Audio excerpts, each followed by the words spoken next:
Rebirth of an unwanted wifey episode 18। आज दिन में जो कुछ भी हुआ, नव्या का ध्यान उन्हीं चीजों में लगा हुआ था, इसलिए उसने कमरे के अंदर आते हुए अक्षत को नोटिस भी नहीं किया और वैसे ही बैठी रही। अक्षत ने पहले नव्या की तरफ ज्यादा ध्यान से नहीं देखा तो उसे लगा कि शायद वह पढ़ रही है और इसीलिए उसका ध्यान पढ़ाई में होगा, तो अक्षत ने भी डिस्टर्ब नहीं किया और वह सीधा अपने कपड़े चेंज करने के लिए चला गया। लेकिन फिर वो फ्रेश होकर बाहर निकाला और अभी भी नव्या वैसी ही बैठी हुई थी और उसका चेहरा उतरा हुआ लग रहा था।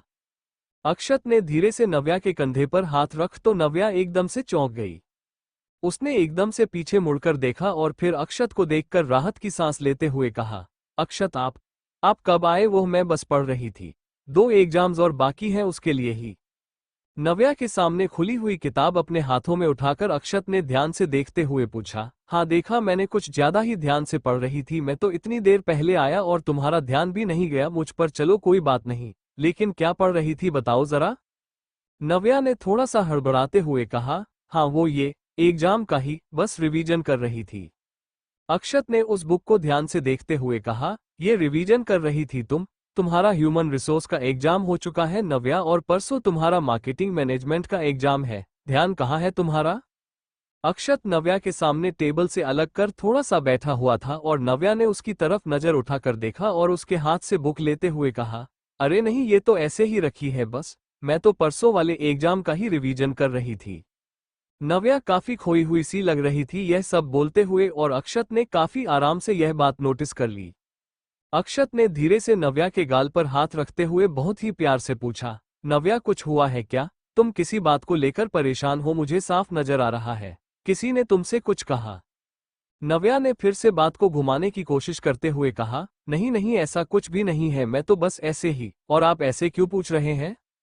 अक्षत ने नव्या का हाथ पकड़कर उसे अपने साथ खींचते हुए कहा, अच्छा ठीक है, कोई बात नहीं है तो चलो अब बस करो, बहुत पढ़ लिया। मुझे पता है तुम दिन भर पढ़ाई कर रही होगी, इसलिए चलो सबके साथ डिनर करने चलते हैं। मुझे तो बहुत तेज भूख लगी है, तुम्हें भी भूख लगी होगी ना? अक्षत के बोलने पर नव्या अपनी जगह से उठकर खड़ी हुई और उसके साथ आने तो लगी, लेकिन दरवाजे पर आते ही वह एकदम से रुक गई। नव्या के दिमाग में एकदम से सुबह हल्का और उसकी सास की कई बातें घूमने लगी थी और वह ये सोचने लगी कि कहीं वह नीचे जाए और सबके सामने वह दोनों फिर से उसे बातें सुना दे, और वह ऐसा कुछ नहीं चाहती थी। इसलिए उसने कहा, नहीं हम यहीं पर साथ में खाना खा लेंगे ना? अक्षत ने थोड़ा जोर देते हुए कहा, नहीं, हम नीचे सबके साथ ही खाएंगे। चलो क्या प्रॉब्लम है तुम्हें सबके साथ खाना खाने में, जब किसी ने तुमसे कुछ कहा नहीं है तो? नव्या का हाथ पकड़े हुए अक्षत कमरे के दरवाजे से बाहर निकलने ही वाला था कि तभी नव्या ने लगभग रोते हुए कहा, नहीं जाना है मुझे वहां पर, वहां कोई भी मुझे पसंद नहीं करता है और अगर मैं वहां जाऊंगी तो किसी को अच्छा नहीं लगेगा, फिर आप भी मेरी वजह से उनसे बहस करेंगे और मैं ऐसा नहीं चाहती। नव्या की बात सुनकर अक्षत भी दरवाजे पर रुक गया और फिर अंदर आते हुए उसने अपने दोनों हाथ नव्या के दोनों गालों पर रखे और उसकी आंखों में देखते हुए कहा, बताओ मुझे क्या हुआ है, और मैं बस यही जानना चाहता था क्योंकि मुझे पता था तुम सीधी तरह से तो मुझे कुछ नहीं बताओगी। अक्षत के इतने प्यार से पूछने पर नव्या ने उसे सारी बात बता दी, किस तरह अलका खुद ही सुबह कमरे में आई थी और उसे बेवजह की बहस करने लगी थी और फिर उसकी मॉम ने भी आकर उसे ही बातें सुनाई थी, बस इसी वजह से वो उन लोगों के साथ जाकर बैठ अवॉइड कर रही थी। ये सारी बातें अक्षत को बताते हुए नव्या आगे जाकर अक्षत के गले से लग गई और वह थोड़ी मायूस लग रही थी, तो अक्षत को नव्या को देखकर ऐसे बिल्कुल भी अच्छा नहीं लगा।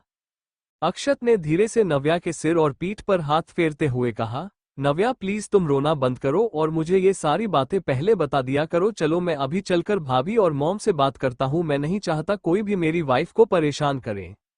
नव्या ने नजर उठाकर अक्षत के चेहरे की तरफ देखते हुए कहा, अक्षत मैं इसीलिए आपको नहीं बता रही थी ताकि ऐसा कुछ ना हो, अभी आप मेरी वजह से जाकर उन्हें कुछ भी बोलेंगे तो उन्हें यही लगेगा कि मैं ही आपको भड़काया है उनके खिलाफ बोलने के लिए। नव्या नहीं चाहती थी कि उसकी वजह से अक्षत और उसके परिवार के बीच का डिफरेंस और भी बढ़े, इस वजह से ही उसने अक्षत को रोक लिया। अक्षत भी आखिर उसकी बात मान गया क्योंकि वह नहीं चाहता था इस वजह से नव्या परेशान या फिर डिस्टर्ब हो और अभी एग्जाम से इसका फोकस हटे, लेकिन साथ ही वो नव्या का मूड भी अच्छा करना चाहता था।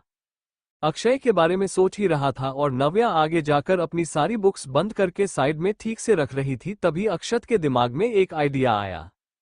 अक्षत ने नव्या के सामने आते हुए कहा, अच्छा ठीक है, जाओ जल्दी से रेडी हो जाओ, फिर हम बाहर कहीं चलते हैं डिनर के लिए, इससे तुम्हारा मूड भी अच्छा हो जाएगा और मेरा भी। नव्या ने कंफ्यूजन से कहा, अरे लेकिन अभी कैसे हम बाहर जा सकते हैं? अक्षत ने साइड में रखा हुआ अपना मोबाइल फोन उठाते हुए कहा, क्यों नहीं जा सकते? मूड ठीक करने के लिए बाहर जाकर डिनर कर ही सकते हैं, इसी बहाने हमें भी साथ में टाइम स्पेंड करने को मिल जाएगा। चलो तुम जल्दी से रेडी हो जाओ, और अभी ज्यादा टाइम भी नहीं हुआ है, हम 9 बजे तक तो पहुंच ही जाएंगे, जब तक मैं टेबल रिजर्व करता हूं। अक्षत को इतना एक्साइटेड देखकर नव्या भी फिर इस बात के लिए मना नहीं कर पाए और चुपचाप जाकर रेडी होने लगे, और अक्षत ने उन दोनों के लिए टेबल बुक करने के बाद अपने भी कपड़े निकाल लिए और वहां पर रूम में ही चेंज कर लिया। फिर जब नव्या रेडी होकर आए तो वह दोनों ही वहां से बाहर निकल गए। नीचे लिविंग एरिया में अक्षत की मॉम के अलावा कोई भी नहीं था और सिर्फ उन्होंने ही अक्षत नव्या को बाहर जाते हुए देखा, लेकिन अक्षत भी साथ में था तो इस वक्त उन्होंने ना ऐसा वैसे कुछ भी कहा और ना ही उन्हें टोका। अक्षत और नव्या एक साथ वहां से होटल के लिए निकल गए। अक्षत ने एक बहुत ही बड़े 5 स्टार होटल में दोनों के लिए टेबल बुक की थी। दूसरी ओर पायल ने कुछ सोचते हुए पहली बार आदर्श को खुद ही कॉल किया, मगर उसने उसका कॉल पिक नहीं किया तो उसने एक बार फिर ट्राई किया। इस बार भी कॉल पिक नहीं हुआ तो वो लगभग रोते हुए खुद से बोली, इस आदमी की प्रॉब्लम क्या है? अब पता नहीं ये मेरे फ्रेंड्स के साथ क्या करेगा। ये सब सोचते हुए वो अब चेंज करने चली गई। थोड़ी देर बाद वापस आई तो उसके फोन पर आदर्श का कॉल आ रहा था। ये देख उसने झट से कॉल पिक करते हुए गुस्से में पूछा, कहाँ बिजी थे? मेरा कॉल पिक क्यों नहीं कर रहे थे? उधर से आदर्श ने बेरुखी दिखाते हुए पूछा, क्यों करूं मैं तुम्हारी कॉल पिक? लगती कौन हो तुम मेरी जो इतना हक जताकर भड़क रही हो? पायल उसकी बात सुन चुप रह गई, पर फिर कुछ सोच उसने धीरे से हकलाते हुए कहा, मैं मेरा मतलब है कि आप भी तो मुझ पर भड़कते हैं, और तो और सबसे जरूरी बिना मेरी मर्जी के मुझे कॉल भी करते हैं। आदर्श ने कहा, हाँ करता हूं और आगे भी करूंगा, क्योंकि मैं तुम्हें अपनी गर्लफ्रेंड मानता हूं। मैं तुम्हारी बात कर रहा हूं। पायल ने बात बदलते हुए उससे पूछा, आप कह रहे थे ना उन लड़कों को मारेंगे जो कि आज कॉलेज में मुझसे बात कर रहे थे? आदर्श ने कहा, हाँ कहा तो था, तो जरूर मारूंगा। पायल ने झट से कहा, नहीं आप ऐसा कुछ नहीं करेंगे, वो फ्रेंड्स है मेरे। आदर्श ने कहा, मुझे इससे कोई मतलब नहीं, जो तुम्हारे पास आएगा वो पिटेगा, ये पक्का है। पायल ने झल्लाते हुए पूछा, क्यों?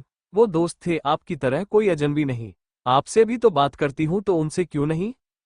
आदर्श ने उससे पूछा, क्या कहा? मैं और अजनबी? अब तो वो दोनों पक्का पिटेंगे। पायल ने उसकी बात सुन झट से माफी मांगते हुए कहा, नहीं नहीं सॉरी, आप अजनबी नहीं हो। आदर्श ने उखड़े हुए अंदाज में पूछा, तो फिर कौन हूं? पायल ने कहा, पापा के फ्रेंड। आदर्श ने गुस्से में कहा, अब तो सच में दोनों की हड्डियां तोड़कर ही दम लूंगा। पायल ने घबरा कर कहा, नहीं, उनकी क्या गलती थी? आप ऐसा कैसे कर सकते हैं? इस पर आदर्श ने कहा, हाँ तो फिर ठीक से बताओ मैं कौन हूं तुम्हारा?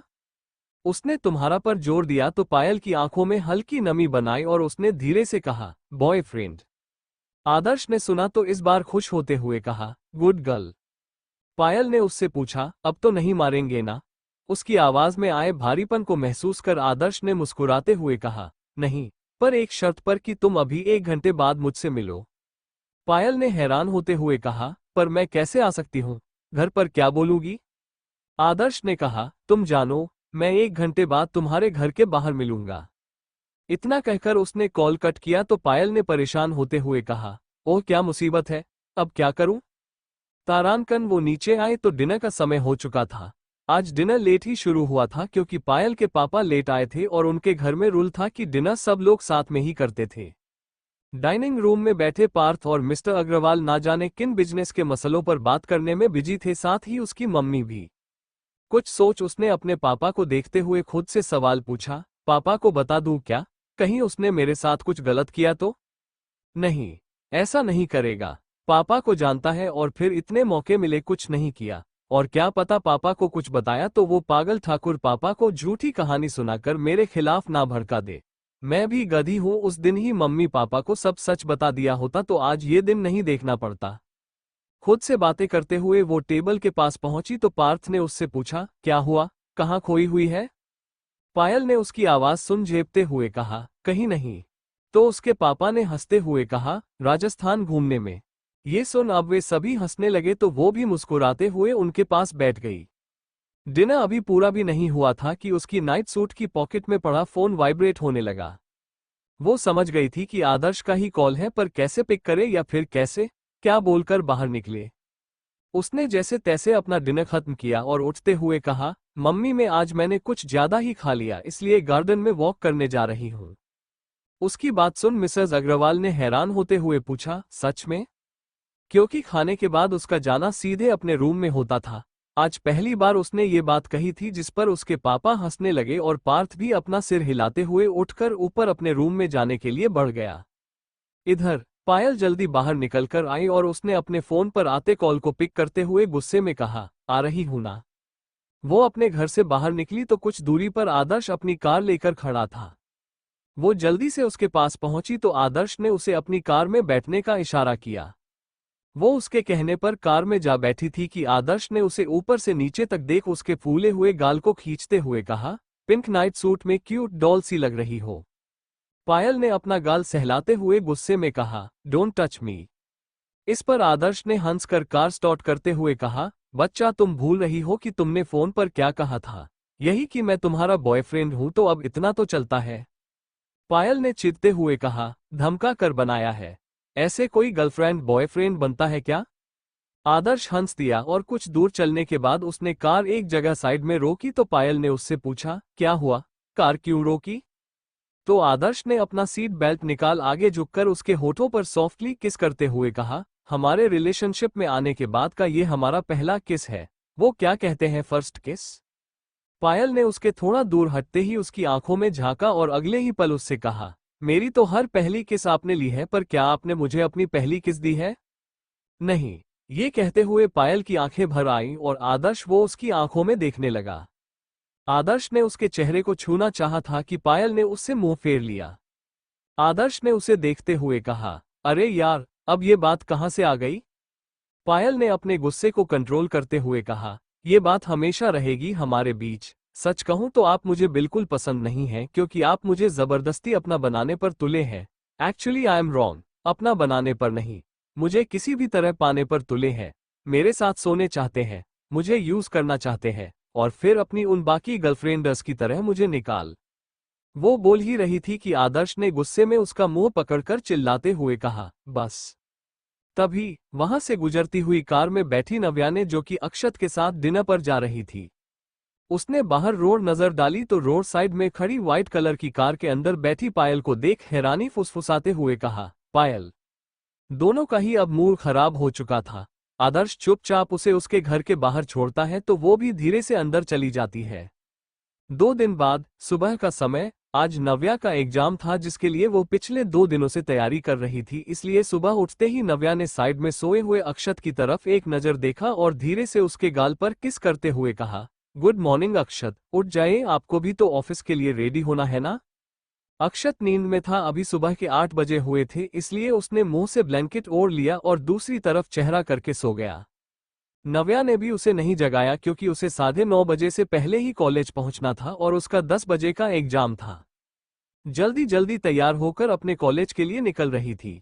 अपना बैग उठाते हुए नव्या ने अपने आप से कहा, सब कुछ रख लिया था मैंने तो। अपना बैग लेकर वो जल्दबाजी में कमरे से निकल गई। नीचे आए तो मंदिर देखकर वो एक पल के लिए रुक गई। भगवान के सामने हाथ जोड़ते हुए उसने सब कुछ अच्छा हो बस इस बात के लिए प्रार्थना की और फिर आगे आए तो दादाजी बैठे हुए थे। उसने दादाजी के पैर छूकर उनसे आशीर्वाद दिया। दादाजी ने भी खुश होकर उसके सिर पर हाथ रखा और फिर नव्या बाहर निकल गई। कार के साथ ड्राइवर पहले ही दरवाजे पर रेडी था क्योंकि अक्षत ने उसे रात को ही बोल दिया था। नव्या फटाफट कार में बैठी और कुछ ही देर में ड्राइवर ने उसे कॉलेज पहुंचा दिया। कॉलेज पहुंचकर वो सीधा अपनी क्लास में गई और अपनी सीट पर बैठने लगी। उस क्लास की examiner supervisor miss Agarwal class में आई। अंदर आते ही एग्जामिनर मैम ने तेज आवाज में कहा, सब लोग अपना एडमिट कार्ड और आईडी कार्ड निकाल लो, मैं पहले चेक करूंगी। नव्या ने अपने बैग में हाथ डाला। एक एक कर उसने सारा सामान निकाला लेकिन अपना एडमिट कार्ड कहीं नहीं मिला। उसने जल्दी जल्दी बैग के हर हिस्से को चेक किया लेकिन एडमिट कार्ड गायब था। नव्या का चेहरा एकदम सफेद पड़ गया और उसने घबरा कर कहा, नहीं, ये कैसे हो सकता है, मैंने तो इसी बैग में रखा था, कॉलेज आईडी के साथ एडमिट कार्ड भी। सारे स्टूडेंट का एडमिट कार्ड और आईडी कार्ड चेक करते हुए मिस अग्रवाल उसके पास भी आ गई। उन्होंने नव्या से पूछा, नव्या तुम्हारा एडमिट कार्ड कहाँ है? नव्या ने घबराते हुए जवाब दिया, मैम मैंने तो कल रात अपने बैग में ही रखा था, पता नहीं कहाँ चला गया। प्लीज मुझे एग्जाम देने दीजिए, मैं आपको बाद में एडमिट कार्ड दिखा दूंगी। वैसे भी शुरू के 2 एग्जाम में तो आप मेरा एडमिट कार्ड चेक कर ही चुकी थी। मिस अग्रवाल ने सख्ती से कहा, बिना एडमिट कार्ड के तुम एग्जाम नहीं दे सकती, ये रूल्स है। अभी के अभी एग्जाम हॉल से बाहर जाओ और जब एडमिट कार्ड मिल जाए तभी अंदर आना। नव्या की आंखों में आंसू आ गए। क्लास के बाकी स्टूडेंट्स उसे देख रहे थे। वह धीरे धीरे चलती हुई क्लास के बाहर चली गई। वो एग्जाम हॉल के बाहर कॉरिडोर में खड़ी थी और सोच रही थी कि अब क्या करे। नव्या ने अपने मन में कहा, क्या करूं मैं, एडमिट कार्ड घर पर कैसे छूट गया, और अब अगर मैं घर जाऊंगी तो आने जाने में बहुत टाइम लग जाएगा और तब तक एग्जाम खत्म हो जाएगा। हे भगवान, ये क्यों हो रहा मेरे साथ, क्या गलती की मैंने ऐसी। वो वहां पर कॉरिडोर में खड़ी हुई यह सब सो ही रही थी कि तभी उसके पीछे से एक जानी पहचानी सी आवाज आई। क्या हुआ नव्या, तुम यहाँ खड़ी होकर क्या कर रही हो, एग्जाम स्टार्ट होने वाले हैं, क्लास के अंदर क्यों नहीं गई तुम। नव्या ने पलटकर देखा कि यह शिवांश था, इसीलिए नव्या को उसकी आवाज थोड़ी जानी पहचानी सी लगी थी। ना मैंने उसकी बात का कोई जवाब नहीं दिया तो शिवांश खुद ही उसके पास आकर खड़ा हो गया। नव्या नर्वसनेस में अपने उंगलियों के नाखून कुतर रही थी क्योंकि उसे और कुछ नहीं सोच रहा था, और उसे ऐसे घबराया हुआ देखकर शिवांश ने फिर से पूछा, तुम परेशान क्यों लग रही हो, क्या हुआ है बताओ मुझे। नव्या ने अपने आंसुओं को किसी तरह कंट्रोल करते हुए कहा, शिवांश, वो मेरा एडमिट कार्ड नहीं मिल रहा, मैंने बैग में रखा था लेकिन अब वो इसमें नहीं है, इसीलिए एग्जामिनर ने मुझे क्लास से बाहर निकाल दिया। शिवांश ने थोड़ा सोचते हुए कहा, तुम्हारे घर में रह गया होगा, चलो मैं तुम्हें घर तक लेकर चलता हूँ, तुम जल्दी एडमिट कार्ड लेकर आओ। नव्या ने लगभग रोते हुए कहा, नहीं, इसमें तो बहुत टाइम लग जाएगा, तब तक तो एग्जाम का आधा टाइम निकल जाएगा और फिर मुझे अंदर एंट्री भी नहीं मिलेगी और मेरी वजह से तुम्हारा एग्जाम भी छूट जाएगा। शिवांश ने उसे चुप कराने की कोशिश करते हुए कहा, अरे नव्या, इस तरह से रो मत, प्लीज कोई और रास्ता निकालते हैं। नव्या ने अपना सिर पकड़ते हुए कहा, नहीं, और कोई रास्ता नहीं है, मेरा एग्जाम छूट जाएगा और मेरा पूरा साल खराब हो जाएगा, इसका असर मेरे फाइनल मार्क्स पर भी होगा, सब मेरी गलती है, मैं इतनी केयरलेस कैसे हो सकती हूँ, मैं सुबह फिर से एक बार चेक क्यों नहीं किया। नव्या खुद को ही दोष दे रही थी और शिवांश वही सामने खड़ा कुछ सोच रहा था, तभी उसके चेहरे पर हल्की मुस्कान आई। उसने नव्या को समझाते हुए कहा, चुप करो, तुम ऐसे खुद को दोष देने से कुछ नहीं होगा, मेरे पास एक आइडिया है। नव्या ने चौंकते हुए पूछा, कैसा आइडिया। शिवांश ने अपनी घड़ी की तरफ देखते हुए कहा, अभी एग्जाम शुरू होने में आधा घंटा बाकी है ना, तुम बस मुझे 5 मिनट तो यहीं पर मेरा वेट करना, मैं बस अभी आता हूँ। नव्या को कुछ समझ नहीं आया, लेकिन उसके पास शिवांश की बात सुनने के अलावा और कोई रास्ता भी नहीं था, इसलिए उसने धीरे से कहा, ठीक है। शिवांश तेजी से वहां से चला गया और नव्या चुपचाप वहां पर खड़ी होकर उसका ही इंतजार करने लगी और जिस तरफ वो गया था उस तरफ ही देख रही थी। नव्या बहुत ही ज्यादा बेचैन हो रही थी, हर बीतते वक्त के साथ उसे ऐसा लग रहा था जैसे कि उसके हाथ से सब कुछ छूट रहा हो। नव्या को कुछ समझ नहीं आया तो वह धीरे से क्लास के दरवाजे तक गई और उसने एग्जामिनर में मैम से रिक्वेस्ट करते हुए कहा, मैम प्लीज, आप मुझे अच्छे से जानती हैं, मुझे अंदर आने दीजिए, मैं एग्जाम मिस नहीं कर सकती, मेरे लिए यह एग्जाम बहुत इंपॉर्टेंट है। मिस अग्रवाल ने कड़क आवाज में कहा, मैंने पहले ही कहा है कि बिना एडमिट कार्ड के अंदर नहीं आ सकती। नव्या, तुम बस अपना और मेरा टाइम खराब कर रही हो। नव्या के चेहरे पर मायूसी छा गई। मिस अग्रवाल ने गहरी सांस ली और कहा, 20 मिनट है तुम्हारे पास एडमिट कार्ड लेकर आने के लिए। मैम की बात सुनकर नव्या ने सिर हिलाया और गैलरी में वापस चली गई। उसने चारों तरफ देखा लेकिन शिवांश वहां कहीं नहीं था। उसे पता नहीं क्यों लेकिन शिवांश से थोड़ी उम्मीद थी, जिस तरह हो उसे बोलकर गया था, इसलिए उसका आने का इंतजार कर रही थी। नव्या बुदबुदाई, ये कहाँ रह गया। 5 मिनट और बीत गए थे, तभी उसे दूर से शिवांश दौड़ता हुआ आता दिखा। उसने अपने हाथ में कुछ पकड़ा हुआ था। उसने पास आते ही नव्या की तरफ वो पेपर देते हुए कहा, ये लो। शिवांश के हाथ में नव्या की आईडी कार्ड की डुप्लीकेट कॉपी थी। नव्या ने जैसे ही वो देखा, उसकी आंखें हैरानी से चौड़ी हो गईं। उसने शिवांश की तरफ सवालिया निगाहों से देखा। नव्या ने हैरानी से सवाल किया, ये कैसे, मेरा एडमिट कार्ड ये तुम्हारे पास कहां से। शिवांश ने तसल्ली से मुस्कुराते हुए कहा, अरे कब कैसे मिला, ये सब मैं बाद में बताऊंगा, पहले ये जाकर टीचर को दिखाओ और अंदर जाओ। तुम्हें एग्जाम देना है या नहीं, वैसे भी तुम्हारी वजह से मैं भी यहाँ अटका हुआ हूँ। मुझे भी अपनी क्लास में जाना है। उसकी बात सुनकर नव्या ने राहत की सांस ली। उसने शिवांश के हाथ से अपना एडमिट कार्ड लेते हुए कहा, थैंक यू शिवांश, सच में मुझे लगा था कि आज सब खत्म हो जाएगा। शिवांश ने अपने बालों में हाथ फेरते हुए कहा, थैंक यू बोलने की कोई जरूरत नहीं है, जल्दी जाओ अब। नव्या ने बिना वक्त गंवाए आईडी कार्ड लेकर क्लास के अंदर कदम रखा। मिस अग्रवाल ने आईडी कार्ड को चेक किया और कहा, चलो बैठो, लेकिन अगली बार ऐसी गलती मत करना, ध्यान रखना। नव्या ने सिर झुकाकर कहा, सॉरी मैम, और थैंक यू, मैं ध्यान रखूंगी। वह अपनी सीट पर जाकर बैठ गई और जल्दी जल्दी एग्जाम देने लगी, लेकिन उसका ध्यान बार बार शिवांश की तरफ जा रहा था। नव्या ने अपने मन में सोचा, ये लड़का इतना अच्छा क्यों है, मैंने इसे हमेशा इतना इग्नोर किया, कभी ठीक से बात भी नहीं की, लेकिन फिर भी आज इसने मेरी इतनी मदद की। नव्या ये सब सोचने लगी और पिछली बातें याद करके उसे काफी बुरा भी लग रहा था। एग्जाम खत्म होने के बाद नव्या क्लास से बाहर निकली। गैलरी में आते ही उसकी आंखें इधर उधर घूमने लगी। वो शिवांश को ही ढूंढ रही थी, लेकिन वो कहीं नहीं दिख रहा था। शिवांश तो उसे नजर नहीं आया, लेकिन इसी बीच रावी वहां पर आ गई। रावी ने उससे पूछा, हे नव्या, एग्जाम कैसा गया? नव्या ने राहत की सांस लेते हुए कहा, यार एग्जाम तो बहुत अच्छा गया, लेकिन आज जो हुआ मैं तुझे बता भी नहीं सकती। मेरा एडमिट कार्ड खो गया था। क्या? रावी का मुंह खुला रह गया। फिर तूने कैसे दिया एग्जाम? नव्या ने पूरी बात बताई कि कैसे शिवांश ने उसकी मदद की। रावी ने हैरानी से कहा, यार शिवांश ने ये सब कैसे किया? एडमिट कार्ड की डुप्लीकेट कॉपी निकालना भी कितना आसान नहीं होता। ऑफिस वाले जल्दी हेल्प नहीं करते इस मामले में तो फिर, और तू तो उससे बात भी नहीं करती थी, फिर भी उसने तेरी इतनी हेल्प की। नव्या ने धीमे से कहा, हाँ यार, और सच बताऊं तो मुझे बहुत बुरा लग रहा है। मैंने उसे कभी भी अच्छे से ट्रीट नहीं किया, फिर भी आज उसने मेरी इतनी मदद की। रावी ने मुस्कुराते हुए कहा, चल कोई ना, अब मिले तो उसे अच्छा से थैंक यू बोल देना। वो दोनों बात कर ही रही थी कि तभी नव्या को शिवांश दूर से आता हुआ दिखाई दिया।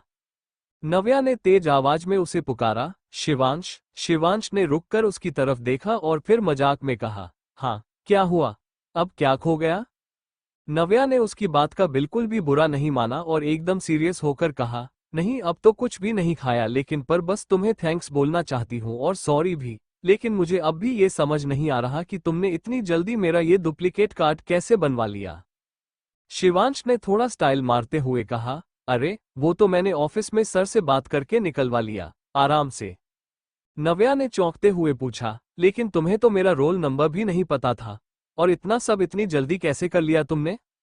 शिवांश ने कंधे उचकाते हुए कहा, यार इतना मत सोचो, जो करना था मैंने कर दिया, तुमने एग्जाम दे दिया ना, बस बाकी सब छोड़ो। नव्या ने एहसानमंद होते हुए शिवांश की तरफ देखा और धीरे से कहा, सॉरी शिवांश, और थैंक यू। सच में मैंने कभी तुम्हें फ्रेंडली नहीं ट्रीट किया, लेकिन तुमने आज जो किया वो सिर्फ एक सच्चा दोस्त ही कर सकता है, तुम्हारी वजह से ही मैं आज एग्जाम दे पाए। शिवांश ने उसकी बात को हल्के में लेते हुए कहा, अरे अब ये फॉर्मेलिटी वाला सॉरी थैंक यू मत बोलो, बस अगर तुम मेरी दोस्त बन जाओगी तो उतना ही बहुत है। ये सुनकर नव्या ने मुस्कुराते हुए अपना हाथ आगे बढ़ा दिया और कहा, ओके, आज से हम दोनों फ्रेंड्स हैं। शिवांश ने भी खुश होते हुए नव्या से हाथ मिलाया। रावी, जो वहीं पास ही खड़ी सब देख सुन रही थी, उसने एकदम से कहा, वाह, तुम दोनों में दोस्ती हो गई तो अब मुझे मत भूल जाना, मैं तो पहले से ही दोनों की फ्रेंड हूं ना। उसकी बात सुनकर शिवांश और नव्या दोनों हंस पड़े और रावी उन दोनों के बीच जाकर एक साथ दोनों के गले से लग गई और तीनों में एक ग्रुप हग किया। पायल और आदर्श के बीच बातें लगभग 2 दिन से पूरी तरह से बंद थी, ना तो आदर्श ने उसे कॉल की और ना ही पायल ने।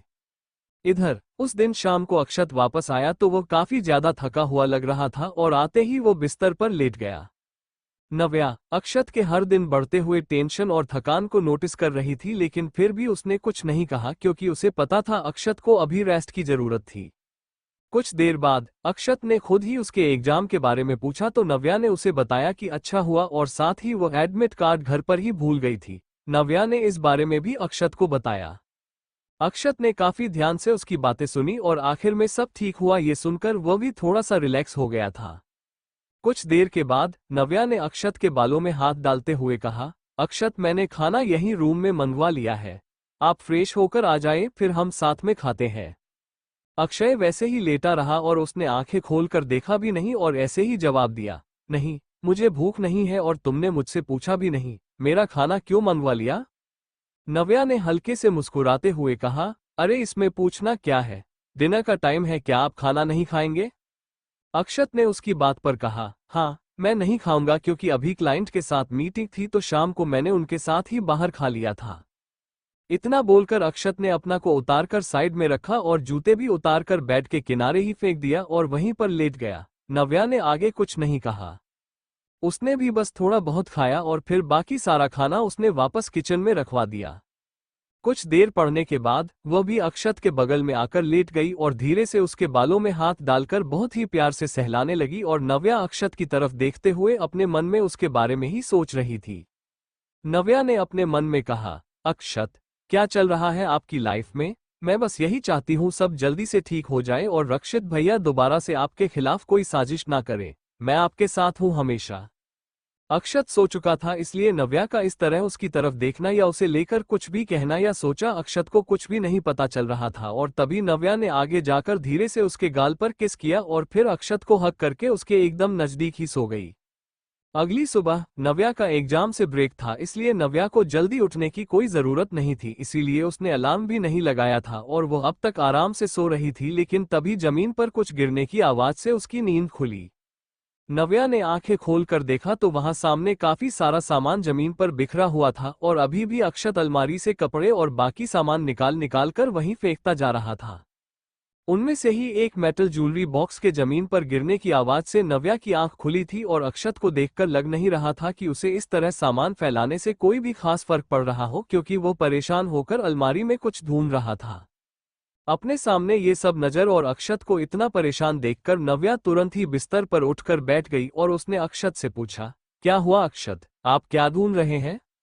अक्षत ने बिना नव्या की तरफ देख ही उसकी बात का जवाब दिया, नव्या, वो न्यू प्रोजेक्ट के डॉक्यूमेंट्स मैंने तुम्हें रखने को दिए थे और तुमने मेरे सामने ही यहाँ पर इसी कपबोर्ड में रखे थे, तो फिर अब कहाँ गए, मिल ही नहीं रहे हैं?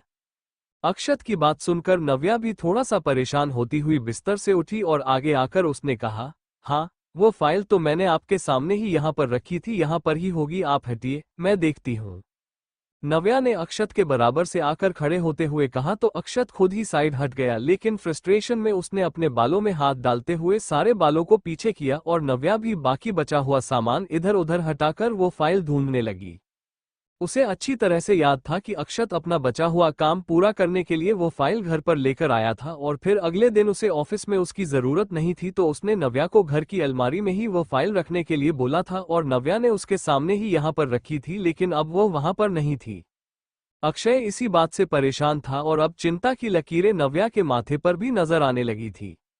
नव्या ने पीछे मुड़कर देखते हुए कहा, यहाँ पर ही तो था, मैंने कल सुबह भी देखा था, तब तक तो था, फिर कहाँ चला गया?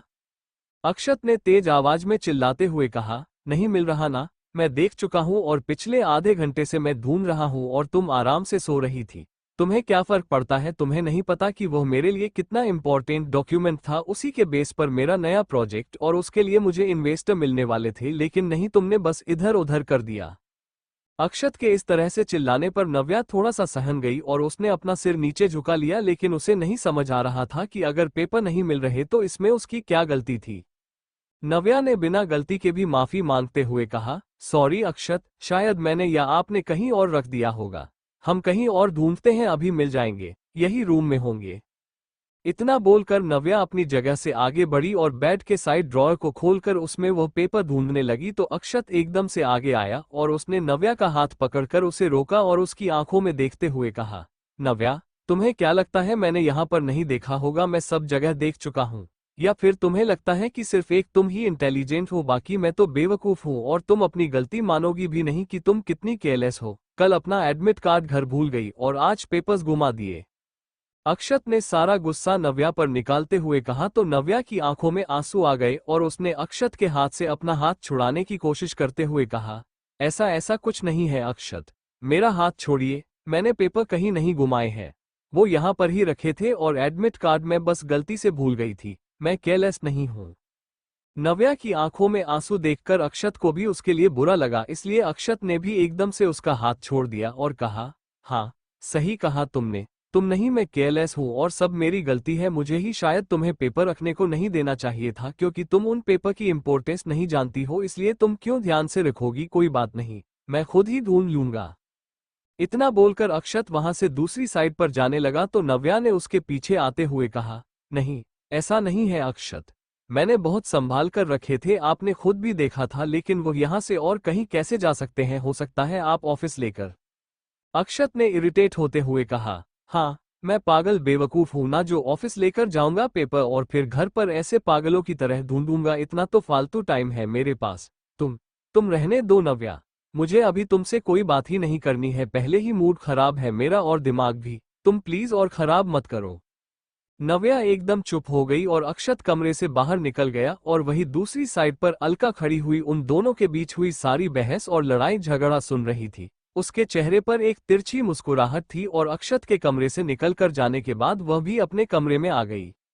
रक्षित ऑफिस जाने के लिए रेडी हो रहा था और तभी अलका ने कहा, देखा एक तीर से दो निशाने लग गए, और तुम बोल रहे थे कि वह बेकार के पेपर्स हैं।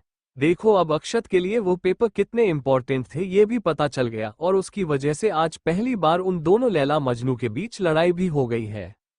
अलका की बात सुनते ही रक्षित ने चौंक कर उसकी तरफ देखा और अलका पहले से ही मुस्कुरा रही थी, उसके चेहरे की मुस्कुराहट देखकर रक्षित भी खुश हो गया। उनके बीच हुई बहस के बाद अक्षत नव्या से बिना कुछ बोले ऑफिस के लिए निकल गया था। अक्षत की वजह से नव्या का मूड बहुत ही खराब था, उसका ना तो कुछ खाने पीने का मन था और ना ही पढ़ाई में मन लग रहा था।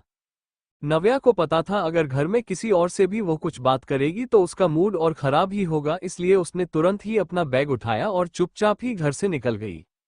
दादाजी इस वक्त घर पर नहीं थे, इसलिए सिर्फ अलका ने ही नव्या को बाहर निकलते हुए नोटिस किया, लेकिन वह उसे कुछ भी पूछ नहीं पाए।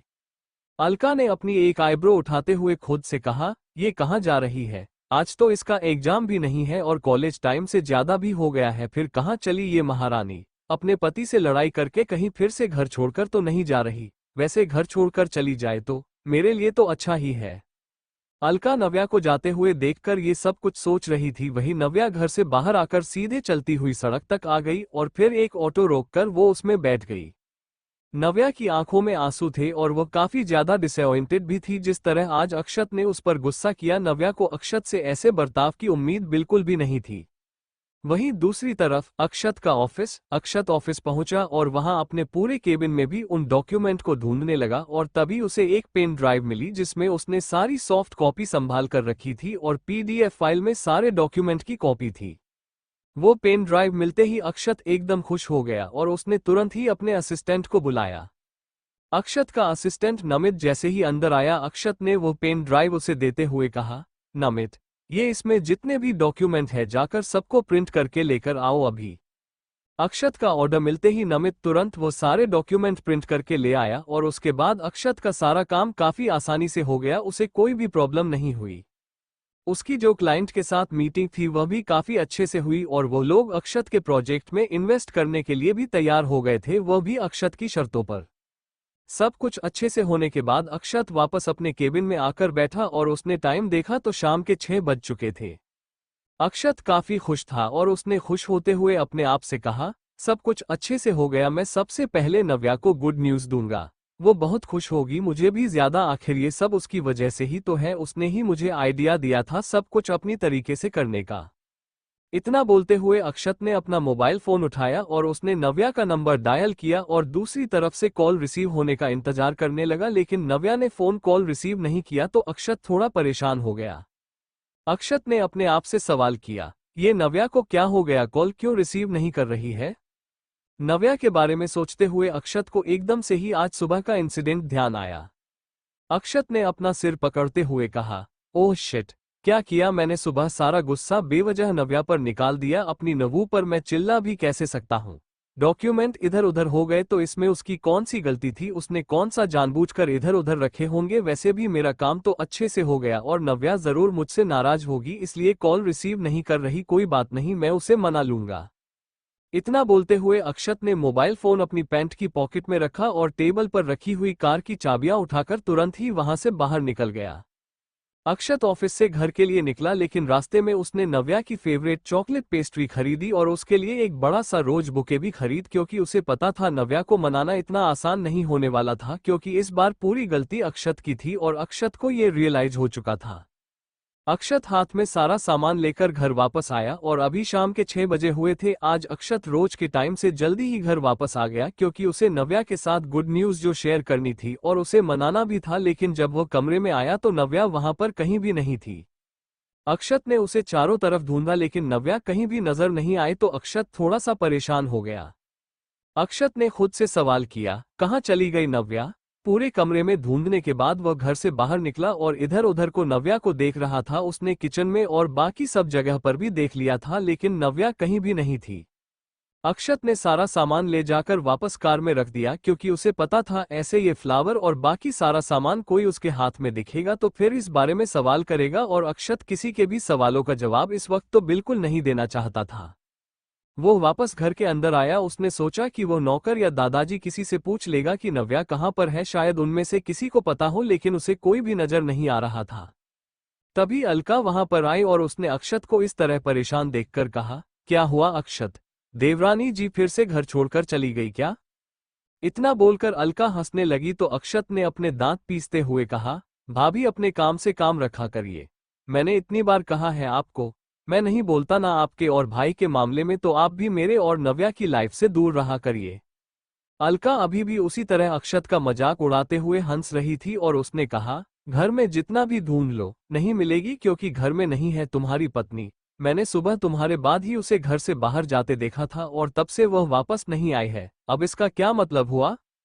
अलका की बात सुनकर अक्षत एकदम परेशान हो गया, क्योंकि उसे नहीं पता था ना वह कहाँ पर थी। नव्या ना तो उसे बता कर गई थी और ना ही अब वो उसका फोन रिसीव कर रही थी, इसलिए कहीं ना कहीं उसे अलका की बात सही लगने लगी और उसके मन में एक अजीब सा डर बैठ गया। अक्षत मन ही मन इस बात को सोचकर घबरा रहा था कि कहीं सच में नव्या उसे छोड़कर चली गई हो तो वह क्या करेगा, उसे कहां से ढूंढ कर वापस लेगा। लेकिन फिर भी उसने अलका के सामने अपने माथे पर शिकन तक नहीं आने दी। अक्षत ने अलका को एकदम कॉन्फिडेंस से जवाब देते हुए कहा, ऐसा कुछ भी नहीं है और नव्या वो बस अपनी माँ के घर गई होगी। मुझे पता है इस बारे में, इसलिए आप मुझे ज्यादा भड़काने की कोशिश मत करिए। वो क्यों मुझे छोड़कर जाएगी? अक्षत ने इतना कहा तो अलका की बोलती बंद हो गई, क्योंकि अलका ने इस बारे में नहीं सोचा था और अच्छा से भी बस एकदम से ही यह बात बोल दी। इतना बोलकर वो तुरंत ही घर से बाहर निकल आया, क्योंकि अलका के साथ बात करके वह अपना दिमाग और खराब नहीं करना चाहता था। वो पहले ही नव्या के घर में न होने की वजह से परेशान था।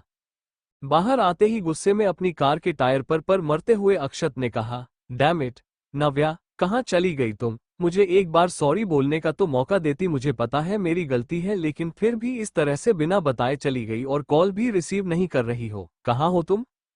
अक्षत की सब सोच ही रहा था कि तभी उसका मोबाइल फोन रिंग हुआ और उसने स्क्रीन पर देखा तो उसके माथे पर बल पड़ गए और उसने अपने आप से कहा, इनका कॉल, यह मुझे क्यों कॉल कर रही है? अक्षत ने इतना कहा, लेकिन फिर उसने तुरंत ही कॉल रिसीव करके मोबाइल फोन अपने कान से लगा लिया और दूसरी तरफ से जो भी बात हो रही थी अक्षत उसे काफी ध्यान से सुनने लगा और फिर उसने कहा, जी हाँ, मैं बस अभी 2 मिनट में आता हूँ। इतना बोलकर अक्षत ने कॉल डिस्कनेक्ट करके मोबाइल फोन अपनी पॉकेट में रखा और तुरंत ही कार के अंदर जाकर ड्राइविंग सीट पर बैठ गया और कार स्टार्ट करके एकदम ही वहां से बाहर निकाल गया। नव्या की मां का घर। नव्या आज दोपहर से यहां पर ही आई हुई थी और उसकी अपनी मां से मिलने का काफी दिनों से मन कर रहा था, लेकिन आज सुबह अक्षत के साथ हुई बहस की वजह से उसे जैसे एक और बहाना मिल गया था तो वह यहां पर आ गई थी। नव्या इस वक्त अपनी मां के कमरे में उनकी गोद में सिर रखकर लेटी हुई थी और उसकी मां वहां पर बैठी हुई धीरे से नव्या के बालों में हाथ डालते हुए उसके सिर को सहला रही थी। नव्या ने अपनी मां को ज्यादा कुछ बताया नहीं था, उसने बस इतना ही कहा था कि उसे उनकी याद आ रही थी, इसलिए बस वह उनसे मिलने चली आई। लेकिन वह जिस तरह से मायूस और उदास लग रही थी, नव्या की मां को ये समझते देर नहीं लगी थी कि कुछ तो हुआ था जिसकी वजह से नव्या आज सीधा उनके पास आई थी। नव्या भी अपनी आंखें बंद करके लेटी हुई थी और कुछ भी नहीं बोल रही थी। तभी घर की डोर बेल रिंग हुई और नव्या ने सवालिया नजरों से अपनी मां की तरफ देखा। नव्या की मां ने बिस्तर से उठाते हुए नव्या की तरफ देखकर कहा, किसी और पड़ोसी का सामान लेकर आया, कोई डिलीवरी बॉय होगा या फिर बच्चे होंगे, मैं देख कर आती हूँ। नव्या की मां ने इतना कहा और तुरंत ही वहां कमरे से बाहर आ गई। नव्या ने भी कोई सवाल नहीं किया और जैसे ही नव्या की मां ने घर का दरवाजा खोला वहां पर अक्षत सामने खड़ा हुआ था। नव्या की मां उसे देखकर बिल्कुल भी हैरान नहीं थी और अक्षत ने जैसे ही सामने नव्या की मां को देखा उसने अंदर आते हुए कहा, थैंक यू सो मच मां, आपने मुझे नव्या के बारे में बताया। आई एम सॉरी मैंने उसका दिल दुखाया और शायद आपका भी, लेकिन वो सुबह मैं बस थोड़ा सा परेशान हो गया था और ऐसे में मैंने नव्या को वो सब बोल दिया जो मुझे शायद नहीं बोलना चाहिए था, लेकिन मैं अभी उससे माफी मांगूंगा।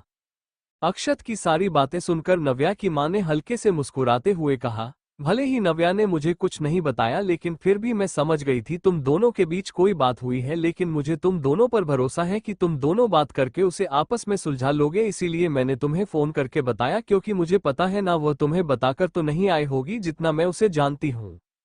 अक्षत को काफी बुरा लग रहा था इसलिए उसने दोबारा से माफी मांगते हुए कहा, आई एम सॉरी माँ, मैंने सुबह नव्या पर चिल्लाया और इसी वजह से वह मुझे बिना बताए यहाँ पर आ गई। आपको भी मुझ पर गुस्सा आ रहा होगा ना, लेकिन प्लीज माँ मुझे माफ कर दीजिए और मैं नव्या से माफी मांग लूंगा और उसे मना लूंगा। नव्या की माँ ने अक्षत की सारी बातें सुनकर कहा, वह मेरे कमरे में है, जाओ तुम बात करो उससे।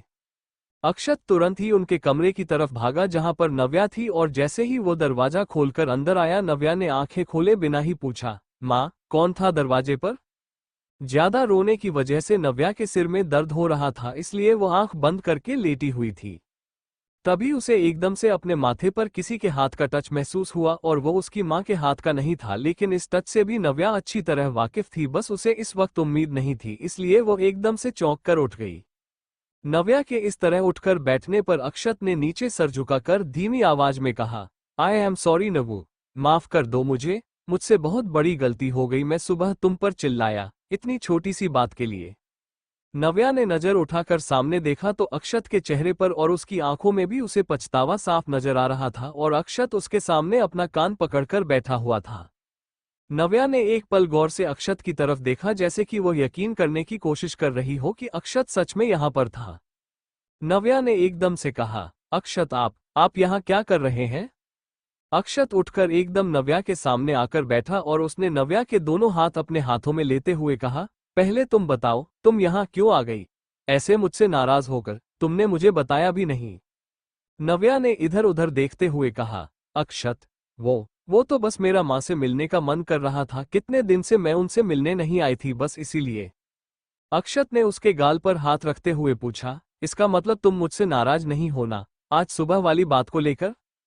नव्या की आंखों में आंसू आ गए और उसने अक्षत का हाथ हटाते हुए कहा, आपने मुझ पर गुस्सा किया और मेरी बात भी नहीं सुनी, बस इसलिए मुझे थोड़ा बुरा लगा और वो पेपर जरूरी होंगे शायद इसीलिए आपने मुझ पर चिल्लाया, लेकिन आपके सामने ही मैंने वो डॉक्यूमेंट वहां पर ही रखे थे, आज सुबह वहां पर नहीं थे तो मेरी क्या गलती थी इसमें?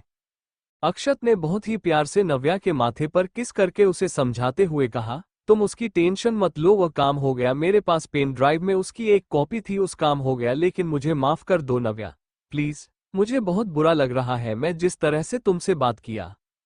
नव्या अक्षत से थोड़ा बहुत नाराज तो थी लेकिन इस तरह अक्षत के माफी मांगने पर वह तुरंत ही पिघल गई, लेकिन वो ये दिखाना नहीं चाहती थी। धीरे से उसने अक्षत की चेस्ट पर मारते हुए कहा, फिर से तो मुझ पर ऐसे नहीं चिल्लाएंगे ना आप, मुझे बहुत बुरा लगा था सुबह जब आपने मुझे केयरलेस बोला, क्या सच में मैं इतनी केयरलेस हूँ? नव्या की आंखों से आंसू निकलने लगे तो अक्षत ने अपने हाथों से उसके आंसू पोंछते हुए कहा, नहीं नहीं तुम बिल्कुल भी केयरलेस नहीं हो और मैं दोबारा कभी नहीं चिल्लाऊंगा तुम पर, और तुम्हें पता है मेरी डील भी फाइनल हो गई थी, इन्वेस्टर रेडी हो गए हैं मेरे नए प्रोजेक्ट में इन्वेस्ट करने के लिए और मैं सबसे पहले यह बात तुम्हारे साथ शेयर करना चाहता था लेकिन तुम घर पर थी ही नहीं। अक्षत ने शिकायत करते हुए कहा तो उसकी बात के जवाब में नव्या ने कहा, हाँ मैं भी बहुत वो बुरा फील कर रही थी और वहां घर पर तो कोई भी नहीं है जिसके साथ मैं कुछ भी शेयर कर पाऊं, इसीलिए मुझे माँ की याद आ गई थी। कॉन्ग्रेचुलेशंस, अभी तो बहुत कुछ अचीव करना बाकी है। नव्या अक्षत के गले से लग गई, वो सच में उसके लिए काफी खुश थी। अक्षत ने उसका चेहरा अपनी तरफ करते हुए सवाल किया, हाँ तुम साथ रहोगी तो सब कुछ अचीव हो जाएगा, लेकिन ये बताओ पहले कि मेरा फोन कॉल रिसीव क्यों नहीं किया? तुम्हें पता भी है मैंने तुम्हें कितने कॉल किए? नव्या ने थोड़ा सा पीछे होते हुए जवाब दिया, वो फोन साइलेंट पर था। अक्षत ने शिकायत करते हुए कहा, तुम्हें पता भी है सिर्फ तुम्हारी वजह से ही आज मैं जल्दी भी घर वापस आया था, लेकिन तुम यहाँ पर आ गई, वह भी बिना मुझे बताए। वो तो अच्छा है, माँ ने मुझे फोन करके बता दिया था। नव्या ने बहुत ही मासूमियत से पूछा, क्या माँ ने आपको बताया कि मैं यहाँ पर हूँ? लेकिन माँ को तो मैंने कुछ भी नहीं बताया था हमारी लड़ाई के बारे में। नव्या के इस सवाल पर अक्षत ने मुस्कुराते हुए उसे खींचकर फिर से अपनी बाहों में भर लिया और नव्या भी बिना कोई सवाल किए चुपचाप उसके गले से लगी रही। कुछ देर बाद नव्या की मां ने उन दोनों को खाने के लिए बुलाया क्योंकि डिनर का टाइम हो चुका था और नव्या की मां ने पहले ही तीनों के लिए खाना बना लिया था।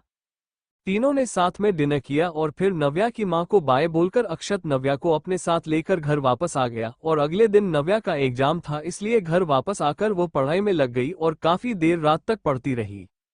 अगली सुबह नव्या कॉलेज में एग्जाम देकर बाहर निकली और एकदम ही उसे कुछ याद आया। नव्या ने अपना मोबाइल फोन निकाला और एकदम से नंबर डायल किया।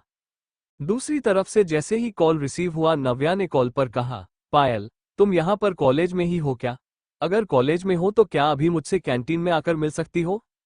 पिछले 3-4 दिनों से नव्या के दिमाग में पायल और आदर्श वाली बात खटक रही थी, इसलिए उसने सोचा कि आज वो इस बारे में पायल से बात करके ही रहेगी। दूसरी तरफ से पायल ने जवाब दिया, हाँ मैं तो कॉलेज में ही हूँ, बस अभी आ रही हूँ 2 मिनट में। पायल भी तुरंत नव्या से मिलने आने के लिए तैयार हो गई क्योंकि उसे इस बारे में कोई भी अंदाजा नहीं था और नव्या पहले ही कैंटीन में पहुंचकर एक कॉर्नर टेबल पर बैठ गई। उसने कॉफी ऑर्डर की और पायल के वहां पर आने का इंतजार करने लगी। पायल और नव्या आकर कैंटीन में बैठे ही थे कि हल्की फुल्की बात करने के बाद नव्या ने कहा, एक बात बताओ पायल, वैसे तुम मुझे अपनी बेस्ट फ्रेंड कहती हो और मुझसे ही बातें छुपाती हो, ऐसा क्यों? पायल ने कॉफी का सिप लेते हुए थोड़ी हैरानी से पूछा, मैंने कौन सी बात छुपाई है तुमसे? नव्या ने आंखें छोटी करते हुए कहा, भोली मत बनो। पायल ने हैरानी से सिर हिलाते हुए कहा, मुझे कुछ नहीं पता, किस बारे में बात कर रही हो? तो नव्या ने कहा, अच्छा, नहीं मानोगी, तुमने बॉयफ्रेंड बना लिया और मुझे बताया भी नहीं। नव्या की बात सुन पायल के मुंह से कॉफी निकलकर बाहर गिरते गिरते बची। तो नव्या ने मुस्कुराते हुए कहा, देखा, चोर की दाढ़ी में तिनका। पायल ने चिढ़ते हुए कहा, व्हाट नॉनसेंस, मेरा कोई बीएफ नहीं है। नव्या ने अपने सीने पर हाथ बांधते हुए कहा, मैंने तुम्हें खुद उसके साथ कार में बैठे हुए देखा था, तुम्हें किसी बात के लिए कंसोल कर रहा था और मैं अगर बेवकूफ नहीं हूं तो इतना क्लॉस हमारे वही आता है जिसे हमने हक दिया हो। नव्या की बात सुन पायल को उस रात आदर्श के साथ कार में होने वाली बात याद आई तो पायल ने अब उससे साफ साफ शब्दों में कहा, वो बीएफ नहीं है मेरा, वो बनना चाहता है मेरा बीएफ, वो भी जबरदस्ती। नव्या ने थोड़ा हैरानी से पूछा, जबरदस्ती? तो पायल ने अब तक की अपने अंदर भरी सारी बातें नव्या को बताई तो नव्या ने सब जानने के बाद पायल के सिर पर मारते हुए कहा, बेवकूफ लड़की, अपने पापा से बात करनी ही चाहिए थी तुम्हें, वो क्यों नहीं सुनेंगे और बस थोड़ा डांटेंगे, पर इस सिरफिरे आदमी से वो ही तुम्हें बचा सकते हैं। खबरदार जो उससे दोबारा मिली तो सबसे पहले पार्थ भाई से बात करो, वो अंकल से बात कर लेंगे, पर दूर रहो उस कैसानोवा से। नव्या के समझाने पर पायल ने सिर हिलाते हुए कहा, सही कहा तुमने, मैं भाई से बात करती हूँ। नव्या ने कहा, आज ही करना, he is not the right guy, समझी? पायल ने हाँ में सिर हिलाया तो अब कुछ देर तक बातें करने के बाद वे दोनों ही वहां से निकली। पायल ड्राइव करते हुए अपने घर बस पहुंचने वाली थी कि उसका फोन बजने लगा। उसने साइड में रखे फोन पर नजर मारी तो आदर्श का कॉल आते देख वो थोड़ा झेप गई। डरती तो उससे पहले से ही थी पर नव्या ने उसे और डरा दिया था।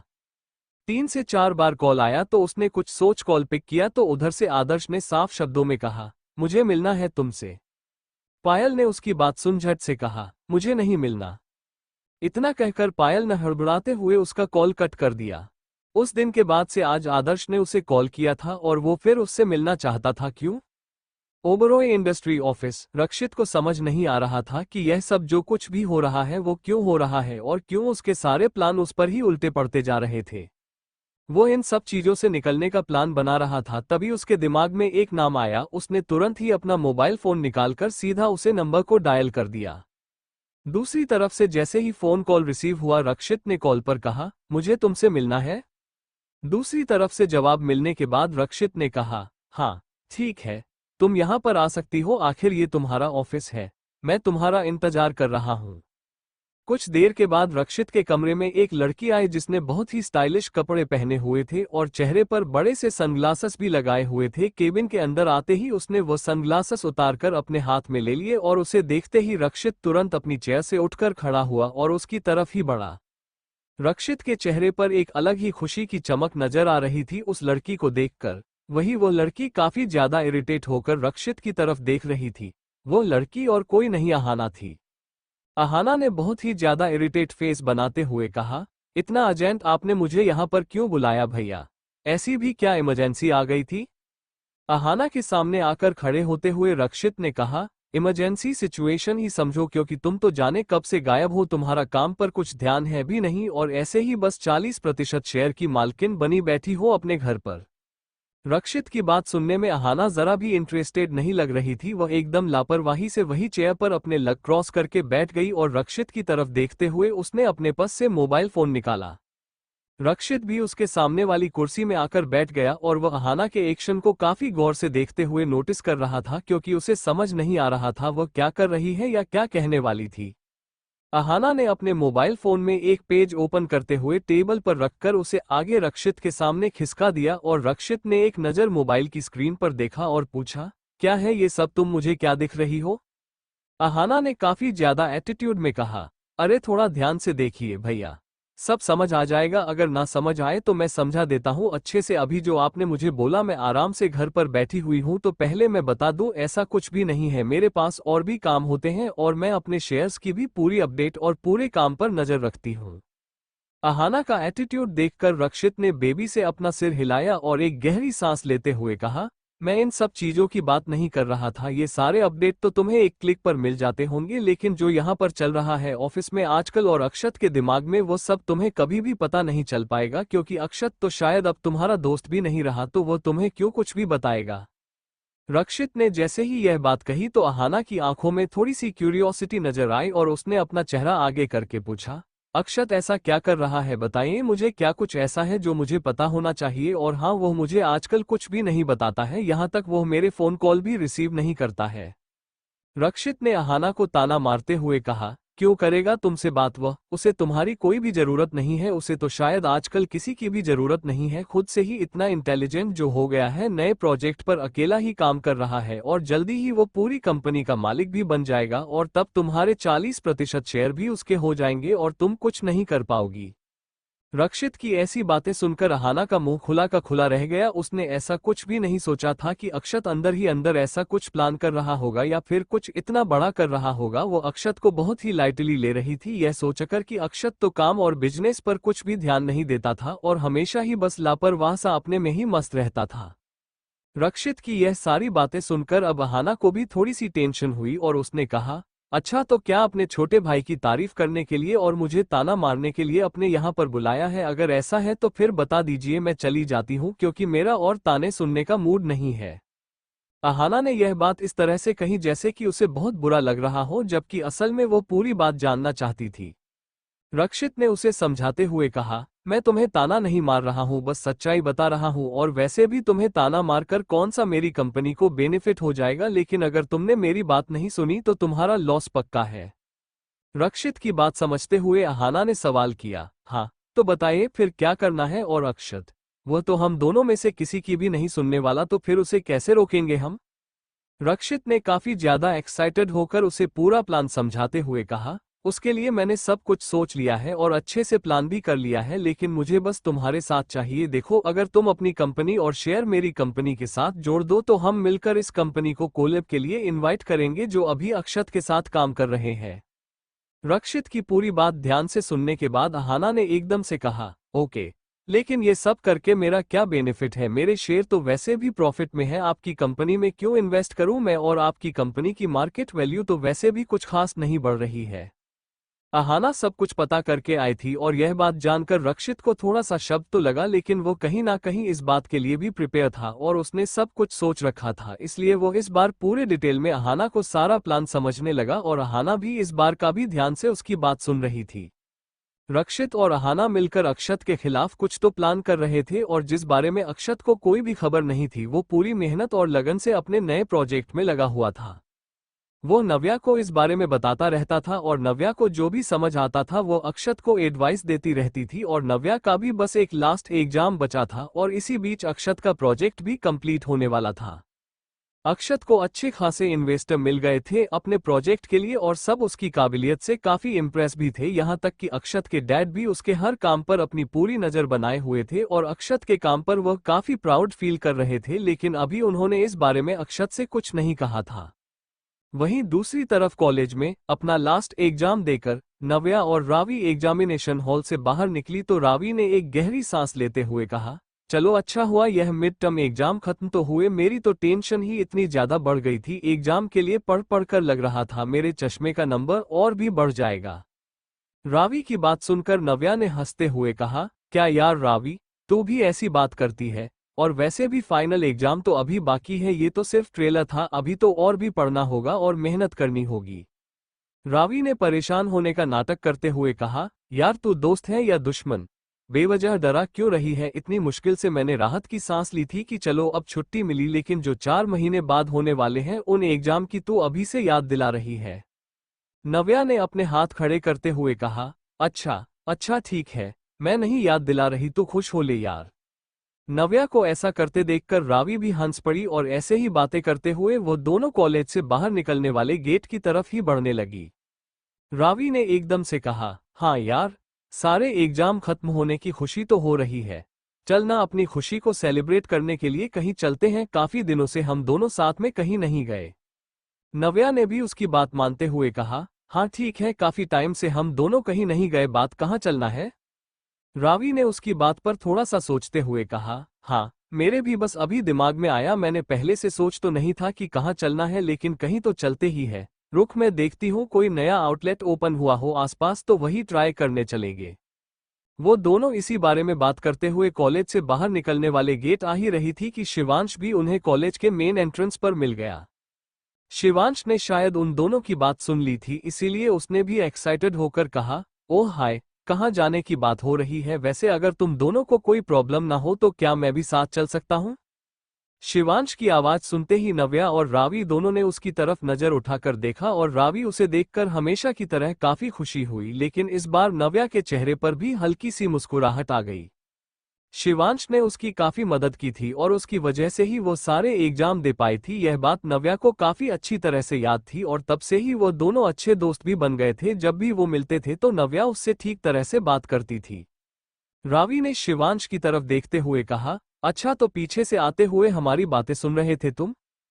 शिवांश ने तुरंत सफाई देते हुए कहा, अरे नहीं, मैं तो बस अभी यहाँ पर आया और वैसे भी बाहर निकलने का तो एक यही रास्ता है ना, और मैं तुम दोनों के पीछे क्यों आऊंगा।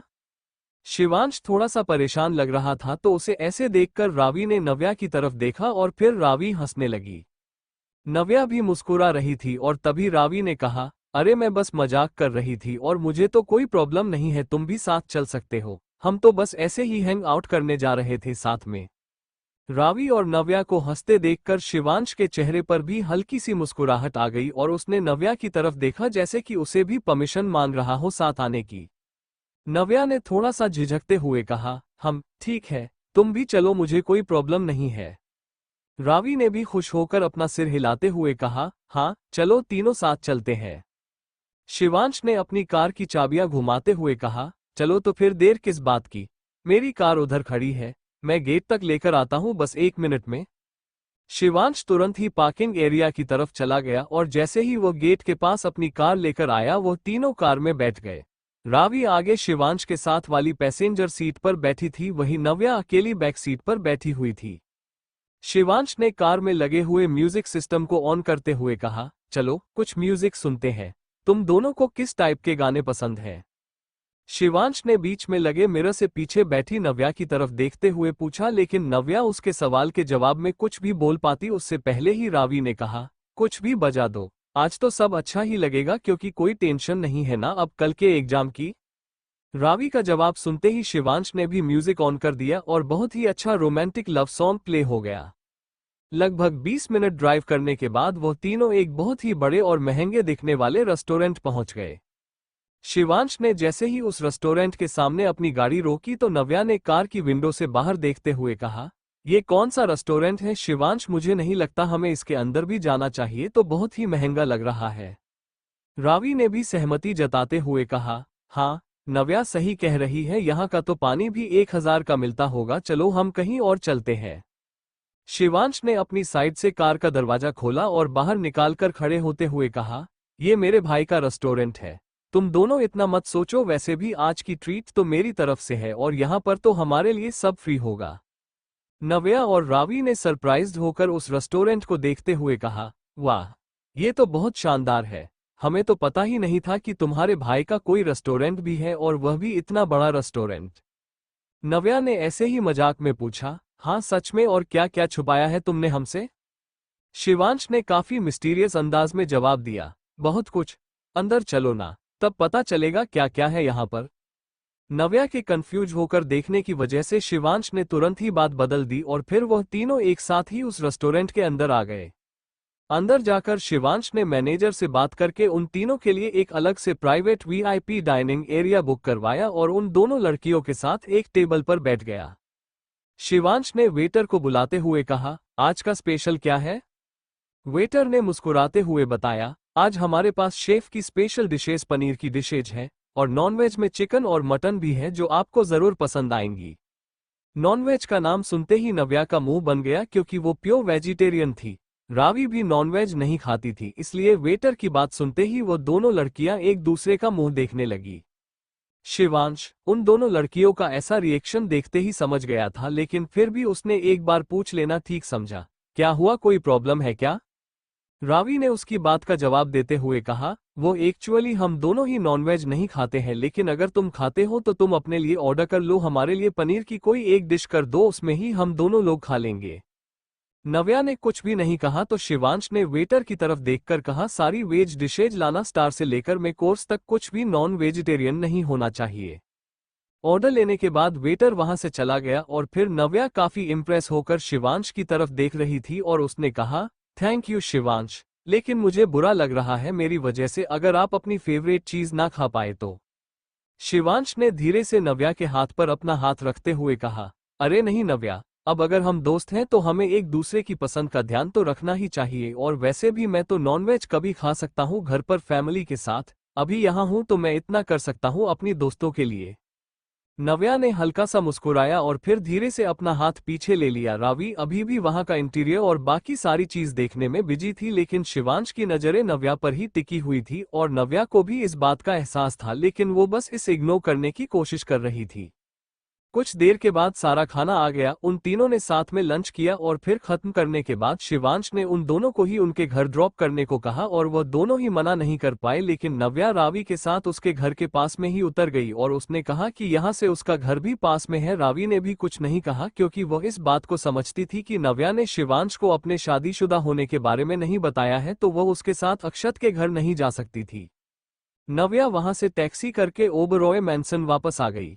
इधर पायल कॉलेज से अपनी फ्रेंड्स को उनके घर ड्रॉप कर अब कार स्टार्ट कर अपने घर के लिए निकलने वाली थी कि तभी किसी ने विंडो पर नॉक किया। पायल ने सामने से नजर हटा साइड में देखा तो हैरान थी क्योंकि कोई और नहीं, सामने आदर्श खड़ा था। तभी पायल का फोन बजने लगा। कॉल आदर्श का था। उसने पिक किया तो आदर्श ने अंदर झांकते हुए कहा, डोर ओपन करो वरना मैं विंडो तोड़ दूंगा। उसकी धमकी सुन वो कुछ घबराई, कुछ सोच उसने डोर ओपन किया तो आदर्श ने उसके बगल से बैठते हुए गुस्से में पूछा, मेरा कॉल क्यों नहीं ले रही हो? पायल ने मुंह फेरते हुए कहा, मुझे आपसे कोई बात नहीं करनी। आदर्श ने कहा, पर मुझे करनी है। पायल ने गुस्से में पूछा, आपकी प्रॉब्लम क्या है? समझते क्यों नहीं कि मैं आपको पसंद नहीं करती? तभी आदर्श ने अचानक से उसे देखते हुए कहा, तुम्हारे आने के बाद मैं कभी किसी के पास नहीं गया। तुम हाँ कहोगी तो सब छोड़ने को तैयार हूं, सब कुछ, अपनी बुरी आदतों से लेकर अच्छी आदतें भी, तुम्हारे लिए सब कुछ छोड़ दूंगा। बस एक बार हाँ कह दो। पायल ने आदर्श की बात सुनकर चिढ़ते हुए कहा, पर मैंने तो नहीं रोका था कि आप किसी के पास ना जाएं। आदर्श ने उसे एकटक देखते हुए कहा, हाँ, पर मेरा खुद से मन नहीं हुआ। पायल ने तंज कसते हुए कहा, ओह, इतना सुधार? मेरे लिए? क्यों? Why? Who am I to you? Adarsh ने इस बार चिढ़ते हुए कहा, नहीं पता, बट ट्रस्ट मी, मैं तुम्हारे लिए सब छोड़ना चाहता हूं। ये कहते हुए उसने पायल का हाथ पकड़ना चाहा था कि पायल ने अपना हाथ पीछे खींचते हुए कहा, मुझे टच मत कीजिए। आदर्श को उसका ऐसा करना बुरा लगा था। उसने उसे गहरी नजरों से देखते हुए पूछा, क्या प्रॉब्लम है मेरे तुम्हें छूने में? इस पर पायल ने नफरत से कहा, मुझे उल्टी आती है याद करके कि ना जाने इन हाथों ने कितनी लड़कियों को छुआ है और अब मुझे छूना चाहते हैं। आदर्श उसकी नफरत से भरी बातों को सुन इस बार बुरी तरह से बिगड़ गया और उसने अगले ही पल पायल को अपने करीब खींच उसके होठों पर अपने अपने होंठ रख दिए। वो बुरी तरह कसमसाई पर उसने उसे छोड़ने की गलती नहीं की बल्कि उसे और भी अधिक करीब कर उसके होठों को अपने होठों से दबाकर उन्हें चूमने लगा। एक गहरे चुंबन के बाद दोनों अलग हुए तो पायल ने अपना सिर पीछे सीट पर टिका लिया। वो हौंफने लगी थी। यही हाल आदर्श का भी था। कुछ देर बाद वो उसके करीब आया और उसने पायल के होठों को अपने अंगूठे से सहलाकर कहा, नेक्स्ट टाइम मेरे सामने सोच समझकर मुंह खोलना। और हाँ, मैं भी देखता हूं कि तुम्हारी ये नाना कितने दिनों तक चलने वाली है। पायल ने गुस्से में उससे मुंह फेर लिया तो आदर्श ने कहा, अपने पापा को मेरे बारे में बताने वाली हो ना? बता दो, मैं नहीं डरता। तुम मेरी हो और तुम्हें मुझसे तुम्हारा बाप भी नहीं छीन सकता, ये अच्छे से जान लो तुम। फिर मिलते हैं, बाय। ये कहते हुए वो झुका और एक बार फिर उसके होठों को चूम कार का डोर ओपन कर वो वहां से निकल गया। वहीं पायल हैरान होते हुए सोचती रह गई कि उसे उसकी मन की बात कैसे पता चली कि वो अपने पापा से उसके बारे में बात करने वाली थी। ये आदमी उसकी सोच से भी परे था। ओबरॉय इंडस्ट्रीज के कॉन्फ्रेंस रूम में अक्षत अपने नए प्रोजेक्ट के लिए इन्वेस्टर के साथ मीटिंग कर रहा था और यह उसकी फाइनल मीटिंग थी। इसके बाद प्रोजेक्ट शुरू होने वाला था। अक्षत ने अपने डैड को भी आज की इस मीटिंग में इनवाइट किया था और वह भी वहां पर मौजूद थे। उन सारे लोगों के बीच अक्षत ने जिस तरह से प्रेजेंटेशन सबके सामने एक्सप्लेन की थी और अपने प्रोजेक्ट के बारे में सबको बताया था, वहां मौजूद ज्यादातर लोग उसे इम्प्रेस हो चुके थे। पूरी मीटिंग खत्म होने के बाद इन्वेस्टर मिस्टर आहूजा ने काफी ज्यादा खुश होते हुए कहा, ऑक deal done mister Oberoi, I am very impress. उसके बाद दोनों पार्टी ने आपस में कॉन्ट्रैक्ट साइन किया और उसे कॉन्ट्रैक्ट पर अक्षत के साथ उसके डैड मिस्टर ओबरॉय के भी साइन थे। अक्षत ने ये प्रोजेक्ट अपनी काबिलियत और मेहनत से हासिल किया था। सभी मेन लोग मीटिंग खत्म होने के बाद अपनी जगह से उठकर खड़े हो चुके थे। मिस्टर ओबरॉय भी अपनी कुर्सी से उठे और अक्षत की तरफ देखा। उनकी आंखों में प्राउड साफ झलक रहा था। उन्होंने सबके सामने अक्षत के पास जाकर उसके कंधे पर हाथ रखा और बहुत ही खुश होते हुए कहा, I am proud of you बेटा। आज तुमने साबित कर दिया कि तुम भी कंपनी संभालने के लायक हो। ये कंपनी तुम्हारे काबिल हाथों में जाने वाली है। अभी पिछले कुछ दिनों से उसके और उसके डैड के बीच जिस तरह के मनमुटाव चल रहे थे और जो कुछ भी टेंशन थी, उसके बाद अक्षत को उनके मुंह से अपने तारीफ भरे ये शब्द सुनने की उम्मीद बिल्कुल भी नहीं थी। इसलिए ये शब्द सुनते ही उसकी आंखें चमक उठी। यह वह तारीफ थी जिसे वो बरसों से सुनना चाहता था और अक्षत को लगा जैसे कि उसने लाइफ में बहुत कुछ अचीव कर लिया था।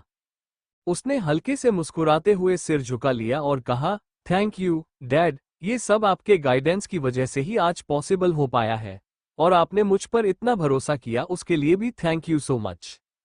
आज का ये दिन उसके लिए यादगार था। अक्षत की खुशी देखने लायक थी, लेकिन वहीं पास खड़ा उसका बड़ा भाई रक्षित, जो मीटिंग के दौरान पूरे समय चुप था, अपने सामने ये सब कुछ देखकर मन ही मन जल उठा। सब अक्षत की तारीफ करने में इतने बिजी थे कि किसी का भी ध्यान रक्षित की तरफ नहीं गया और उसके हाथ की मुठियां कसने लगी। वो वहां उसे कॉन्फ्रेंस मीटिंग रूम से तुरंत निकल गया, लेकिन उसकी आंखों में जलन और गुस्सा दोनों ही एकदम साफ नजर आ रहे थे। ओबरॉय मैंशन शाम को अक्षत और उसके पापा दोनों ही घर वापस लौट आए थे क्योंकि आज का दिन काफी अच्छे से गुजरा था। वहां पर ऑफिस में भी आज अक्षत की तारीफ पूरे दिन हो रही थी।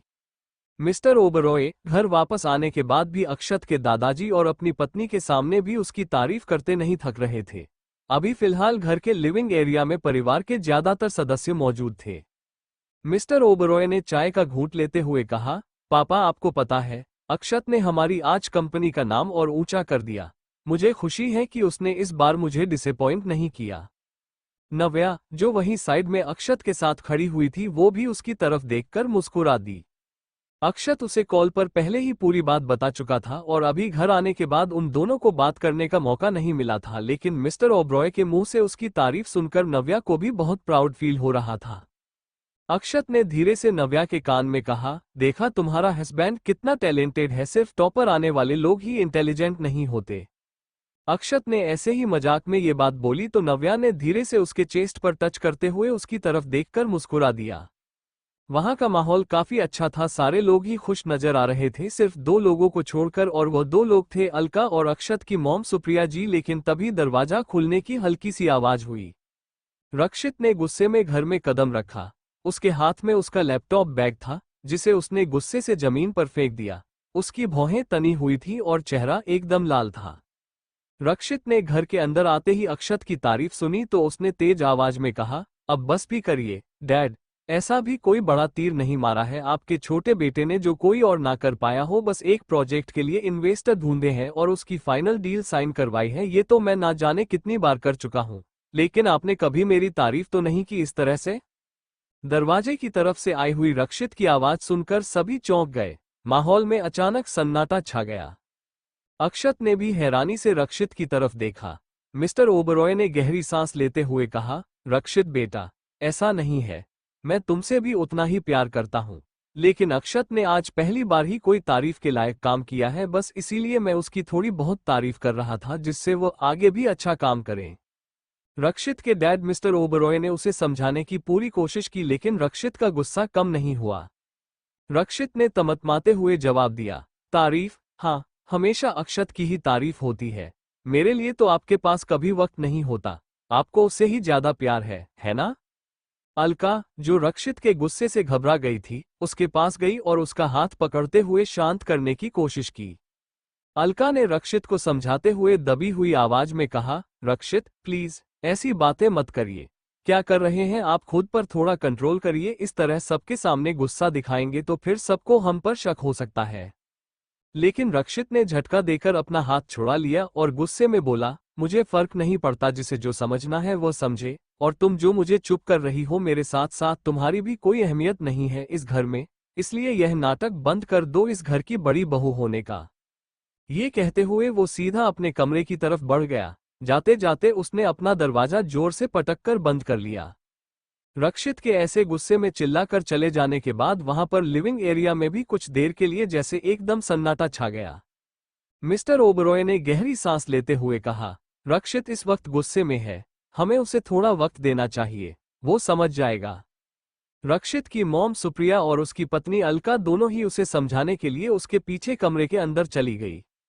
नव्या ने अक्षत की तरफ देखा, जो चुपचाप खड़ा था। नव्या ने उसके हाथ पर हल्का सा हाथ रखते हुए कहा, आप इस बात को दिल पर मत लीजिएगा अक्षत, जो कुछ भी हुआ उसमें आपकी कोई गलती नहीं है। रक्षित भैया कभी आपको आगे बढ़ते नहीं देख सकते और हमें पहले से ही इस बात का अंदाजा था। अक्षत ने उसकी बातों पर सिर हिलाया, लेकिन आज पहली बार ही उसने रक्षित का ऐसा रिएक्शन देखा था। इससे पहले उन दोनों भाइयों के बीच कोल्ड वॉर तो चलती रहती थी, लेकिन कभी भी रक्षित ने ऐसे सामने आकर कोई ऑब्जेक्शन नहीं जताया था।